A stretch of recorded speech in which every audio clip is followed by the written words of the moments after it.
The distant hum of failing life support systems created an eerie backdrop to the otherwise silent maintenance station. Marcus Vale wiped the perspiration from his forehead as he studied the flickering diagnostics panel. The cargo ship's quantum drive had contracted a particularly nasty tech virus somewhere in the asteroid belt. And this abandoned outpost was the only place within reach where he could attempt repairs. "Damn it," he muttered, watching as another system alert flashed across the screen. The station's emergency lights cast everything in a sickly, amber glow, making the already tense situation feel even more precarious. Marcus glanced at his silent companion, the alien engineer who had volunteered to assist him when his distress signal was picked up. Kira, as she had introduced herself through the universal translator, stood motionless beside him. Her biosuit, a seamless, multi-layered garment that covered her from head to toe, shifted slightly with each breath she took. The suit's outer layer resembled polished obsidian, with occasional ripples of iridescence moving across its surface. The face portion was translucent enough to reveal only the vaguest outline of features: two large, almond-shaped eyes, and the suggestion of a narrow face. "The AI module is corrupted beyond repair," Marcus explained, pointing to the diagnostic readout. "I'll need to flash it and reload the firmware." He wasn't sure how much she understood, but she had proven herself knowledgeable about various ship systems during their brief time working together. Kira nodded, the movement barely perceptible through her protective gear. In the 12 hours since she'd arrived to help, Marcus had learned that her species communicated primarily through biochemical signals, with verbal language being secondary. Her translator occasionally provided short, practical statements, but she mostly worked in attentive silence. The maintenance station groaned as another section lost power. They were running out of time. "Here goes nothing," Marcus said, initiating the AI module reset sequence. The panel lights cycled through a reboot pattern, and for a moment, it seemed like the process would complete successfully. Then everything went wrong. A sharp crack echoed through the station as the module overloaded, sending a cascade of electrical discharges through the nearby systems. The station plunged into darkness as the power grid collapsed. Marcus felt himself thrown backward by the force of the explosion, his back hitting the opposite wall with a painful thud. "Kira?" he called out, disoriented in the sudden darkness. His eyes gradually adjusted to the dim emergency backup lights, and he saw her, still standing at the console. But something was wrong. Her slender arm was trapped inside the circuit housing, caught in the tangle of now live wires and biomechanical components. Marcus scrambled to his feet and rushed to her side. "Don't move," he warned, assessing the situation. The ship's defensive systems had triggered a self-destruct sequence in the module, designed to prevent unauthorized access. Now, Kira was physically connected to those failing circuits, and one wrong move could send a lethal surge through her body. Her translator crackled. "System requires direct interface." The voice was stilted, mechanical.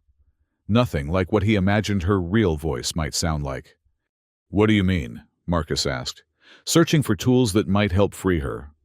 Kira's free hand moved to the seam of her biosuit near her neck. With deliberate movements, she began to unseal the protective layer. "Wait, what are you doing?" Marcus asked, alarmed. He knew nothing about her species' physiology or their environmental needs. For all he knew, exposure to the station's atmosphere could be fatal to her. The translator emitted a series of clicks before responding. "Biomechanical circuits require living tissue connection. My skin conducts energy patterns necessary for repair." Marcus watched, transfixed, as she continued to remove the upper portion of her biosuit.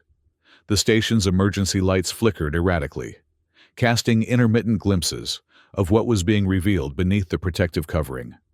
As the first layer peeled away, Marcus gasped involuntarily.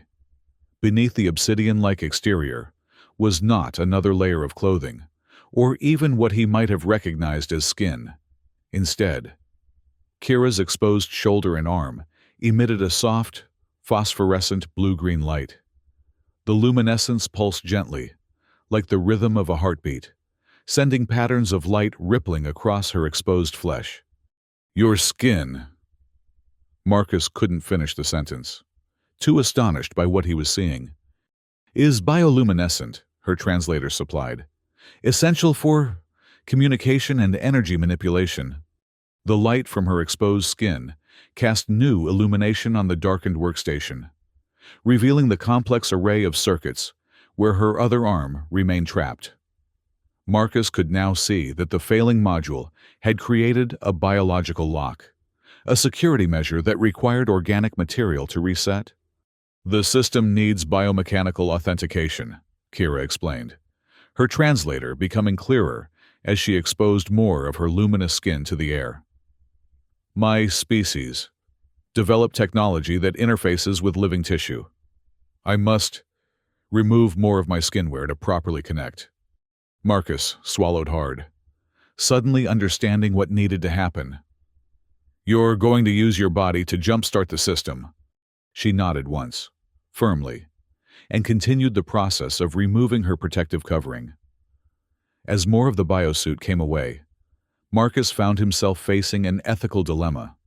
On one hand, he wanted to look away to give her privacy, a deeply ingrained human response. On the other hand, he needed to monitor the repair process to ensure her safety. "I should warn you," Kira's translator intoned, as she worked to free her trapped arm. "Exposure of skin is sacred ritual among my people, not done lightly or without significant meaning." Marcus felt a flush of embarrassment color his face. "I understand. I'll only observe what's necessary for the repair." He focused his attention on the diagnostic panel, which was showing minimal signs of life. The station creaked ominously as another system failed somewhere in the distance. The oxygen levels were dropping, and the temperature was beginning to fall. If they couldn't restore power soon, they would both be in grave danger regardless of cultural taboos. With methodical precision, Kira continued removing sections of her biosuit, revealing more of her luminescent form. The glow from her skin brightened as more was exposed to the air, casting the repair bay in an ethereal aquamarine light. The patterns of illumination weren't random. They shifted and pulsed in complex sequences that seemed to respond to her emotional state and the electrical fields around them. "Remarkable," Marcus breathed, momentarily forgetting his discomfort. As a technician, he couldn't help but appreciate the evolutionary marvel before him. "Your bioluminescence, is it communication?"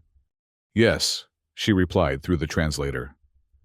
"Among my kind, light patterns speak more than words, show emotions, intentions, knowledge." There was a pause before she added, "Now, I must connect fully to restart core systems." Marcus watched as Kira finally freed her trapped arm, wincing at the visible electrical burns that marred the luminescent surface. Without hesitation, she continued removing the remainder of her biosuit, methodically releasing seals and carefully extracting herself from the protective casing. As the final pieces of the suit fell away, Marcus found himself confronted with a being unlike any he had ever imagined. Kira's entire body emanated the same phosphorescent glow, though with varying intensities and patterns across different regions. Her form was humanoid in its basic structure: 2 arms, 2 legs, a central torso, and a head. But the similarities ended there. Her slender body was covered in intricate patterns that pulsed with light, creating what appeared to be circuits or pathways across her luminous skin. Her face, now fully visible, featured large, almond-shaped eyes that seemed to contain galaxies of light within them. She had no visible nose, just slight indentations where one might be expected, and her mouth was a small, delicate line. Most striking was the crown-like structure of tendrils extending from her head, each one glowing with its own rhythm and intensity. "I apologize for any cultural discomfort," her translator conveyed as she positioned herself before the damaged console. "This is necessary." Marcus nodded, trying to maintain professional composure. "Do what you need to do. I'm here to assist however I can." Kira placed both hands directly onto the exposed circuitry of the module. Her skin brightened dramatically at the points of contact, and the patterns of light across her body began to synchronize with the failing systems. The station's emergency lights flickered in response, as if acknowledging her presence in the network. Marcus watched in awe as the diagnostic panel suddenly sprang to life, displaying a rapid sequence of boot protocols. The system was accepting her biological interface as a power source and authentication method. However, the energy drain on Kira was immediately apparent. The overall luminescence of her body dimmed as the ship systems drew power from her. "It's working," Marcus said, monitoring the rapidly changing displays. "But it's taking too much from you. We need to stabilize the connection or you'll be drained completely." Kira's translator remained silent, but the patterns of light across her body formed increasingly complex geometries. Marcus recognized it as a form of communication, though he couldn't understand the message. What was clear, however, was that she was in distress. The brightness of her skin continued to fade as the ship systems hungrily consumed her energy. Acting on instinct, Marcus grabbed his toolkit and quickly assembled a makeshift energy regulator. Using components salvaged from his own equipment, he created a buffer that he could insert between Kira and the ship systems. "Hold on," he urged, carefully positioning the device. "This should prevent complete energy drain." The moment he connected the regulator, Kira's body arched backward, her eyes widening as the energy flow stabilized. The patterns across her skin momentarily flared with renewed brightness before settling into a steady, pulsing rhythm. The station lights strengthened in response, and the background hum of life support systems gradually returned to normal levels. Marcus checked the diagnostics panel. Primary systems were coming back online, one by one. The AI module was successfully rebooting, accepting Kira's biological authentication. However, they weren't out of danger yet. The core reactor was showing dangerous fluctuations as it attempted to synchronize with the unusual power source. "The reactor's becoming unstable," Marcus warned, pointing to the flashing red indicators. "We need to disconnect you before the feedback loop reaches critical levels." Kira shook her head, the movement causing ripples of light to cascade down her tendrils. Her translator sputtered to life. "Cannot disconnect yet. System requires complete integration." Marcus watched with growing concern as the energy exchange intensified. The patterns of light across Kira's body began to match the pulsing rhythm of the reactor core displayed on the monitor. She was literally becoming one with the ship's systems, creating a dangerous symbiosis that could destroy them both if the balance tipped too far. The temperature in the station began to rise as the reactor pushed more power through the grid. Sweat beaded on Marcus's forehead as he frantically worked to maintain the delicate balance. He could see that Kira was reaching her limits. The once brilliant glow of her skin had dimmed to a pale flicker, and her slender frame trembled with the effort of sustaining the connection. "Kira, you need to disconnect now," Marcus insisted, alarmed by the readings. "The reactor's approaching critical. If you stay connected much longer, the feedback will kill you." Her eyes, now dimmed to a soft glow, met his. Through the translator came a weak response. "Must complete initialization sequence. Almost done." The reactor warning signals changed from flashing to solid red. They had seconds, not minutes, before catastrophic failure. Marcus made a split-second decision. He couldn't let her sacrifice herself. Using insulated gloves from his kit, he prepared to physically separate her from the console. "I'm sorry," he said, positioning himself to break the connection. "But I'm not letting you die for this." Just as he reached for her, the station lurched violently. The reactor had reached its breaking point. In that moment of chaos, Marcus changed tactics. Instead of pulling Kira away from the console, he redirected his energy regulator to draw power directly from her skin, creating a controlled channel for the excess energy. The effect was immediate and dramatic. Kira's body flared with renewed luminescence as the regulator provided a safe outlet for the building energy. The patterns across her skin accelerated to a blinding speed, then suddenly stabilized as the reactor found equilibrium. One by one, the warning lights on the console turned from red to yellow, then to a steady green. The ship's AI came fully online, its synthetic voice filling the chamber. System reset complete. All primary functions restored. Thank you for your assistance. Kira's hands finally released their grip on the console. Without the connection to sustain her, she collapsed backward. Marcus caught her before she hit the floor, cradling her diminished form. Her skin barely glowed now, the patterns reduced to faint traceries across her surface. "Kira, can you hear me?" Marcus asked, gently lowering her to the deck. He had no idea what medical attention she might require, or if there was anything he could do to help her recover. Her eyes, now just faintly luminous, flickered open. The translator at her throat emitted a weak series of sounds. Energy, reserves, depleted, need, rest. Marcus nodded, relieved that she was at least conscious. Rest, then. You've done more than enough. As the station's systems continued to stabilize around them, Marcus carefully gathered Kira's discarded biosuit.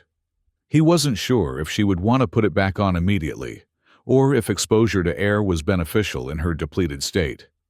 He decided to keep it nearby for when she was ready. Hours passed as Marcus worked to fully restore the station's functionality. He periodically checked on Kira, who remained in a state of semi-consciousness, her body slowly regaining its luminosity. The patterns across her skin had changed. They were slower now, more deliberate, like the deep breathing of someone in restorative sleep. It was nearly 12 hours later when Kira finally stirred. Marcus had been dozing in a chair nearby, exhausted from the ordeal and the subsequent repairs. He woke immediately when he noticed the increase in light coming from her direction. Kira was sitting up, her skin glowing with renewed vigor. The patterns had changed again, more structured now, with complex geometries flowing across her luminescent surface. She looked at Marcus, her large eyes reflecting the ambient light of the station. "Thank you," her translator conveyed, the voice stronger than before. "You saved my life by breaking the connection. Most would have allowed the completion sequence, regardless of risk." Marcus shrugged, uncomfortable with the praise. "I couldn't let you die. No repair is worth that price." Kira tilted her head, causing the tendrils extending from her crown to sway gently, creating cascades of light. "Among my people, exposing skin is sacred act, done only in deepest trust or intimacy, never before outsiders." Marcus felt a flush of embarrassment return. "I apologize for the cultural transgression. The emergency—" She raised a luminous hand, cutting him off. "No apology needed. I chose this. What I mean to say is that you have seen me. Truly. Few non-Luminar ever have." "Luminar?" Marcus asked. "My species name. We are light-bearers, energy shapers." She gestured to her still exposed body. "This is our true form. The biosuit is for protection and privacy among other species." Marcus nodded, beginning to understand the magnitude of what had transpired between them. "Your sacrifice, using your body's energy to restart the system. I don't know how to thank you properly." Kira's skin pulsed with a new pattern, one that spiraled outward from her core to the extremities of her body. Her translator remained silent for a moment before conveying, "In our culture, such an exchange creates bond. We have shared energy, are connected now." Marcus wasn't entirely sure what that meant, but he felt a strange resonance with the concept. They had indeed shared something profound, a literal exchange of life force that transcended the normal boundaries between species. "Would you like your biosuit?" he asked, gesturing to where he had carefully folded the complex garment. Kira looked at it for a long moment before responding. "Not yet. Need more time. To regenerate fully. Exposure to air helps energy restoration." She extended a luminous hand toward Marcus. "May I show you something? A proper thank you in my culture?" Hesitantly, Marcus nodded and extended his own hand. Kira's fingers, longer and more slender than human digits, gently wrapped around his wrist. Immediately, he felt a warm, tingling sensation where her skin touched his. The patterns of light on her arm extended slightly, seeming to probe at his skin before retreating. "What was that?" Marcus asked, fascinated rather than alarmed. "Biochemical recognition," Kira explained. "My body now knows yours, can recognize you, across any distance, among my people. This is gift of highest trust." Marcus felt oddly moved by the gesture. "I'm honored," he said simply, knowing that any elaborate response would be inadequate. As the station continued its self-repair protocols around them, Marcus and Kira began a new form of communication. She taught him the basic meanings of her light patterns: happiness, concern, curiosity, gratitude, and he found himself increasingly able to read her emotional state without the translator.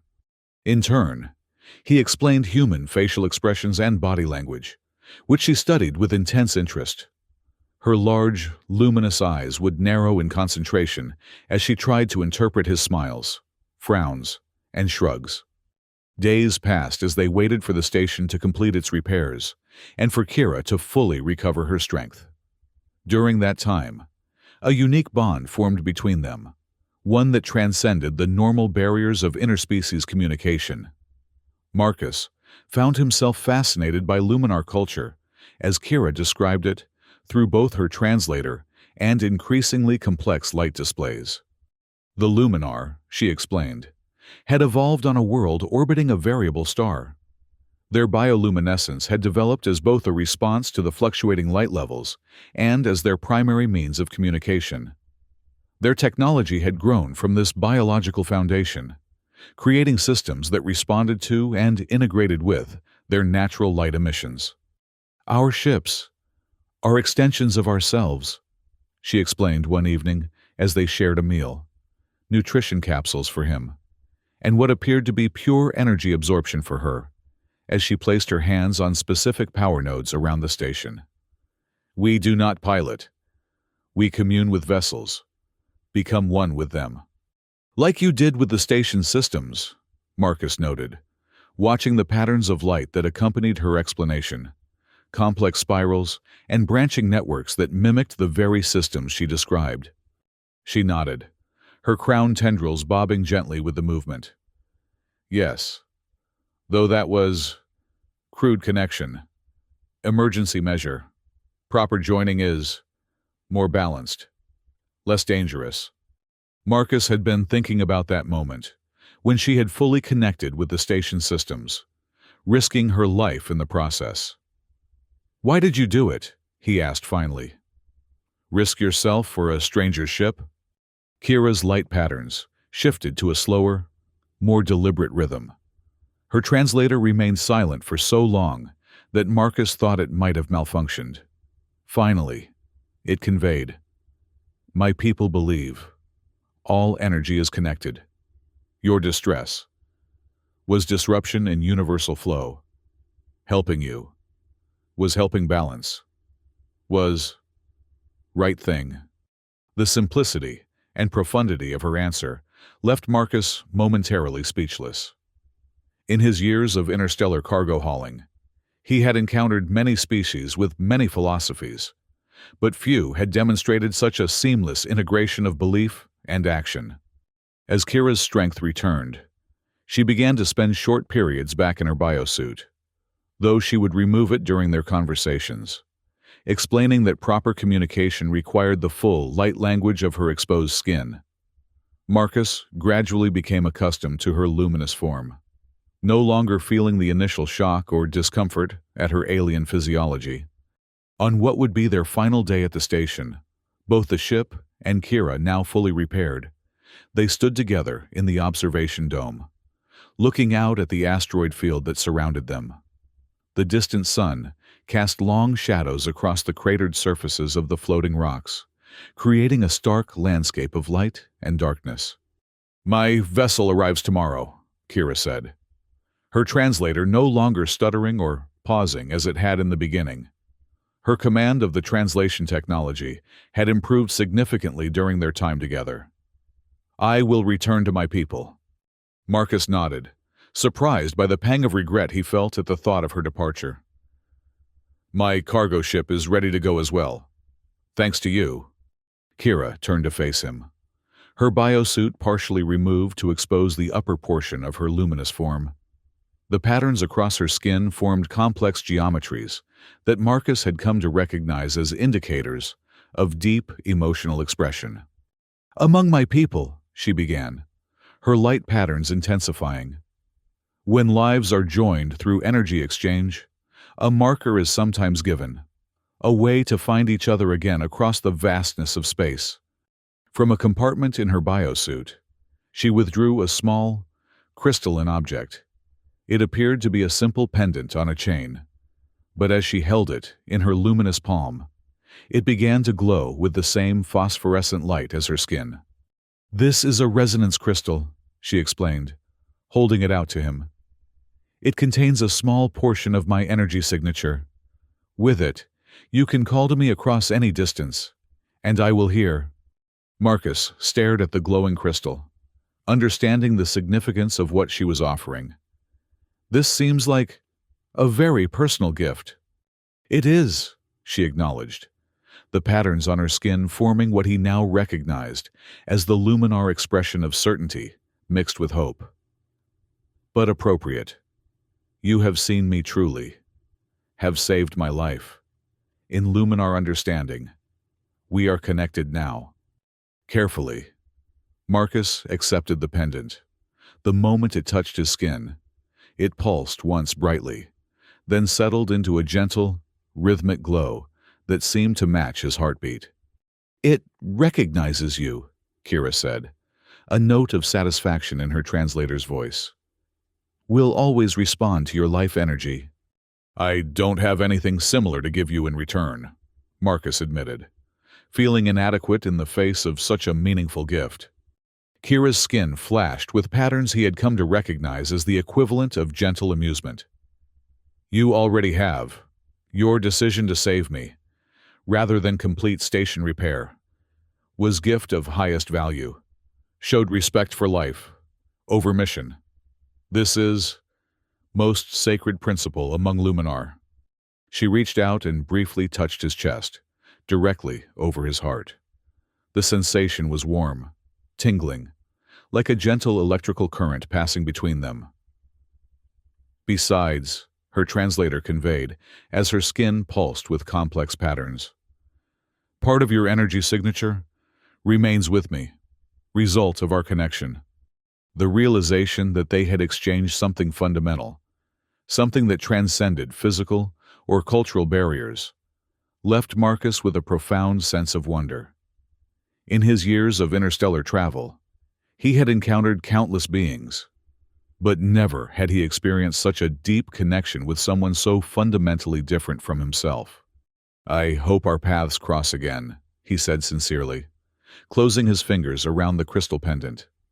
Kira's skin illuminated with a pattern he had never seen before, starting at her core and radiating outward in complex, interconnected networks that reached the very tips of her fingers and the ends of her crown tendrils. "They will," her translator conveyed with unusual certainty. "Energy patterns that have joined seek reunion, is natural law of universe. As they stood together, watching the slow dance of asteroids against the backdrop of distant stars, Marcus found himself believing her. In a universe so vast and filled with infinite possibilities, the connection they had formed seemed like a beacon, a light that could guide them back to each other across any distance. The next morning, as promised, Kira's vessel arrived, a sleek, organic-looking ship that seemed to pulse with the same bioluminescent energy as its pilot. They said their farewells on the station's docking platform, Kira once again fully enclosed in her protective biosuit for the journey. Just before she boarded her vessel, she turned to Marcus one last time. "Remember," her translator conveyed, "the crystal responds to thought and emotion. When you wish to find me, hold it and think of our connection. I will know." Marcus nodded, feeling the weight of the pendant against his chest where it now hung. "Safe travels, Kira of the Luminar. Thank you for everything." As her ship detached from the station and gracefully navigated through the asteroid field, Marcus watched until it was nothing more than a distant point of light among the stars. The crystal at his chest pulsed gently, matching the rhythm of his heartbeat, a constant reminder of the extraordinary being who had removed her alien suit mid-repair and changed his understanding of connection forever. In the days that followed, as Marcus resumed his solitary cargo runs across the outer planetary ring, he often found himself reaching for the crystal pendant during quiet moments. It would warm to his touch and pulse with gentle light, as if responding to his thoughts. Whether Kira could truly sense these moments of connection across the vast distances now separating them, he couldn't know for certain. But the possibility gave him comfort and a sense of wonder that made the endless stretches of space feel less empty. Perhaps someday, in some distant part of the galaxy, their paths would cross again. Until then, the memory of luminous skin against failing circuits, of sacrifice and trust freely given, would remain as bright in his mind as Kira's bioluminescent form had been in the darkened repair bay of that forgotten maintenance station. And in the vast, cold expanse of space, that memory warmed him like a distant star, constant, enduring, and full of possibility.